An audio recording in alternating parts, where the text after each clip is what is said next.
आज हम आपको एक छोटी सारी ਥਾਂ ਉੱਤੇ ਸਬਜ਼ੀ ਦੀ ਜਗ੍ਹਾ ਬੜੀ ਵਿਖਾਵਣੀ ਹੈ ਤੇ ਤੁਸੀਂ ਉਹ ਜਗ੍ਹਾ ਵੇਖੋਗੇ ਤੇ ਹੈਰਾਨ ਹੋ ਵੈਸੋ ਕਿ ਬਿਲਕੁਲ ਥੋੜੀ ਸਾਰੀ ਜਗ੍ਹਾ ਹੈ ਉਹਦੇ ਉੱਤੇ ਸਬਜ਼ੀ ਲਾਈ ਗਈ ਹੈ ਤੇ ਸਬਜ਼ੀ ਵੀ ਇਤਨੀ ਜ਼ਿਆਦਾ ਕਿ ਯਾਨੀ ਤੁਹਾਡੇ ਕੁੰਨੀ ਦਾ ਜਿਹੜਾ ਚਾੜਾ ਨੇ ਉਹ ਬਣ ਸਕਦਾ ਹੈ।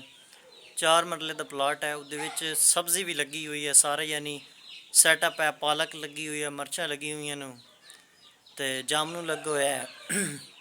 ਜਾਮਨੂ ਦੇ ਨਾਲ ਫੁੱਲ ਦੁਪਹਿਰ ਲੱਗਾ ਹੋਇਆ, ਫੁੱਲ ਦੁਪਹਿਰ ਦੇ ਨਾਲ ਹੋਰ ਵੀ ਮਿਰਚਾਂ ਲੱਗੀਆਂ ਹੋਈਆਂ ਨੇ ਤੇ ਕੁਆਰਗੰਦਲ ਲੱਗੀ ਹੋਈ ਹੈ, ਪਾਲਕ ਲੱਗੀ ਹੋਈ ਹੈ। ਸਾਰੇ ਤੁਹਾਨੂੰ ਮੈਂ ਲਾਈਵ ਮੰਜ਼ਰ ਵਿਖਾ ਸੰਗਿਆ ਤਾਂ ਕਿ ਤੁਹਾਨੂੰ ਯਕੀਨ ਆਵੇ ਜੇ ਕਿ ਵਾਕਈ ਹੀ ਛੋਟੀ ਸਾਰੀ ਜਗ੍ਹਾ ਦੇ ਉੱਤੇ ਸਬਜ਼ੀ ਕੱਢ ਸਕਦੇ ਹੋ। ਇੰਨਾ ਔਖਾ ਕੰਮ ਨਹੀਂ ਹੈ।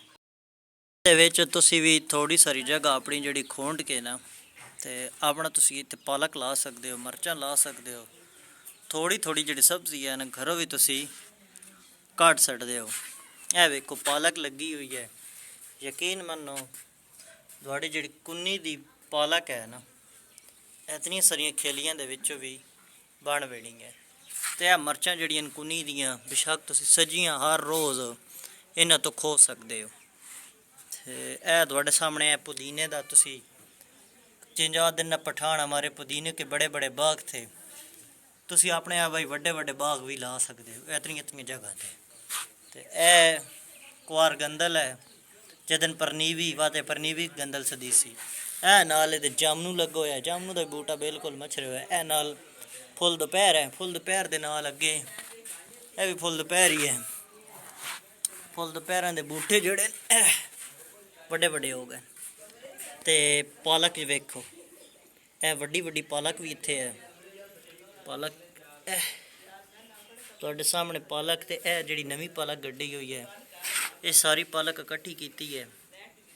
ਤੁਸੀਂ ਬਾਈ ਆਪਣੇ ਘਰ ਦੇ ਵਿੱਚ ਛੋਟੀ ਸਾਰੀ ਜਗ੍ਹਾ ਦੇ ਉੱਤੇ ਆਪਣੇ ਹੋਰ ਨਹੀਂ ਤੇ ਇੱਕ ਡੰਗ ਦੀ ਸਬਜ਼ੀ ਤੁਸੀਂ ਨਿਕਲਦੀ ਰਾਸੀ ਹਫਤੇ ਬਾਅਦ ਤੁਸੀਂ ਆਪਣੇ ਘਰ ਦੇ ਵਿੱਚ ਸਾਰਾ ਖੁਦ ਕਰ ਸਕਦੇ ਹੋ।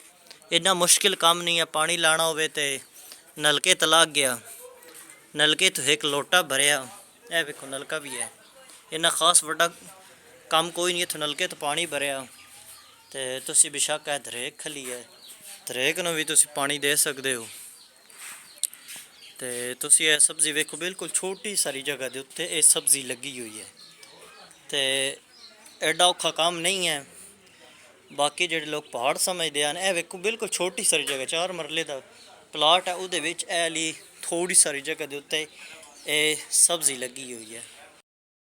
अगर इतनी जगह भी नहीं है तो तुसी अपने जोड़े छत है ना, छतों के उत्ते तुसी मुख्तलिफ किस्म के पुराने जोड़े पे हुए मग्गे पे हुए, यानी गड़े पे हुए, जमौनियाँ पई हुई ने, वो तुसी इस्तेमाल कर सकते हो। और कटे हुए टायर इन्हां दे विच तुसी बीज ला सकते हो, यानी थोड़ी सारी मिट्टी भरनी है तो वध तुसो इस्तेमाल कर लेना। है तुहाडे सामने जेडे ए वेखो इस छोटे जे गार्डन के नाल ए पे गड़े, ए वेखो गड़े पे ए बाल्टियाँ पई हुई ने, बाल्टियाँ दे नाल पई हुई है ए दौरी है। ए दौरी तो यानी है थोड़ी लकड़ी है, ये थोड़ी सारी मिट्टी भर के ना